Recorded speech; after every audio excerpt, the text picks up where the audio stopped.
Demanding action from Congress. That was part of what he said in his third annual State of the Union address last night. He laid out his economic agenda as well. Also talked about a political roadmap for the 2012 presidential campaign. And he said the State of the Union is getting stronger. Let's get right to Republican Senator John McCain of Arizona, who is our guest this morning. Nice to see you, sir. Thanks for joining us. Wish you were here hanging out and having breakfast with us, but maybe another time. Why don't you start with me with a little reaction to the President's State of the Union address, sir? Well, I think it was a great campaign speech, obviously stoking the class warfare issue, but you know, this may be a little different take than you're getting from others, but I was astounded by his praise for Iraq, since Iraq is unraveling. He said that anybody who will tell you that America is not perceived to be in decline doesn't know what they're talking about. I know what I'm talking about, and I'm telling you that I talk to foreign leaders literally every day. They believe America is in decline. They believe we are withdrawing, and they believe we are weak. And that is a fact.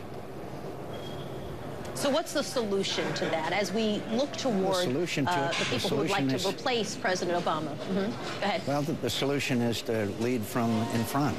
To leave, for example, instead of fulfilling a campaign promise to get out of Iraq, leave a residual force there so as a force of stability. Don't order a withdrawal from Afghanistan for pure political reasons, overriding the recommendations of the military that you appoint to these positions of authority. In Libya, there was thousands of more casualties because we didn't use the full weight of American air power. When is the president going to speak up for the people in Syria that are dying in the streets? One of the worst acts of any president in recent history was when he failed to stand up and speak up for the demonstrators in the streets in Tehran who were crying out, "Obama, Obama, are you with us or are you with them?" No, leading from behind doesn't work, and the world knows it. I want to talk to you a little bit about the debates, because you've been critical about the number of debates, and I think we're on debate number 19, which will be on Thursday. You've said that they're damaging to the party. Let me play you a little clip of the highlights, or maybe the better way to put it is the lowlights of what's come out of some of these debates on the GOP side. Listen. If you will cheat on your wife, if you will cheat on your spouse, then why wouldn't you cheat on your business partner? Or why wouldn't you cheat on anybody for that matter? The Speaker was given an opportunity to be the leader of our party in 1994, and at the end of 4 years, he had to resign in disgrace. I'm looking forward to finding your facts on that, because that just doesn't... I'll tell you what the facts are. Rick, again... You had the word... I'm speaking. The newspaper... It's time for you to tell the truth. You've been walking around this state saying things that are untrue. That's just the short reel, sir, and I know you know there's a much longer reel of some of the lowlights. What would be a better way to have to show what the candidates are saying, but not have all these debates?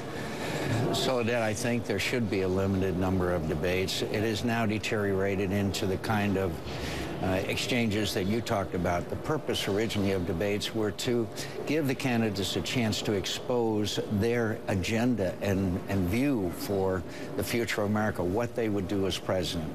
Now they are deteriorating, obviously, into serious personal attacks. And what that does, it drives up the disapproval rating of the people who are in these debates, thereby harming their ability, whichever one wins, which I will believe will be Mitt Romney, and very damaging in the general election. If this thing drags out for months with these kinds of debates, it's going to make it all the more difficult for the nominee to prevail. And it's really unfortunate that it's deteriorated, and frankly, the media looks for the gotcha moment or the attack moment rather than, frankly, the view that and agenda that the candidates have for the presidency and for the country.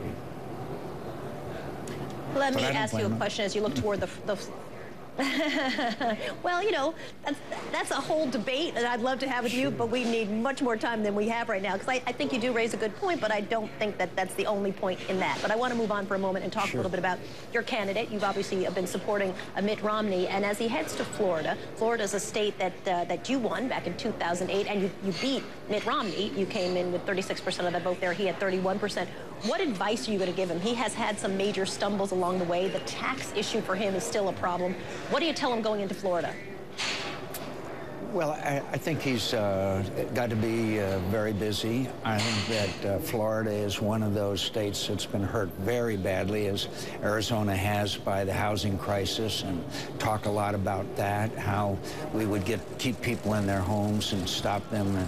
Nearly half are underwater. I think that clearly the economy is a major issue with Florida, but there's also a lot of military and a lot of retired military and a lot of military bases there. And I think maybe he could be talking about national defense and security as well. I'm sure he'll do well.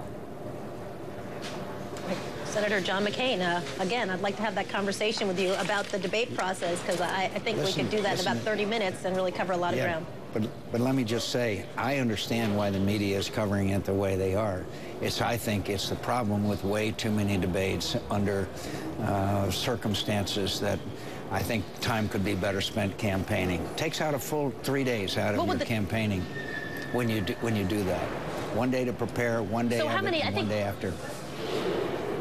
So then, what would your number be if you could, pick a number that you think would be a good number? I think we're at number 19. Well, far less in the presidential, something like that. In the presidential campaign, there is a requirement for 3. Vice presidentials, 1.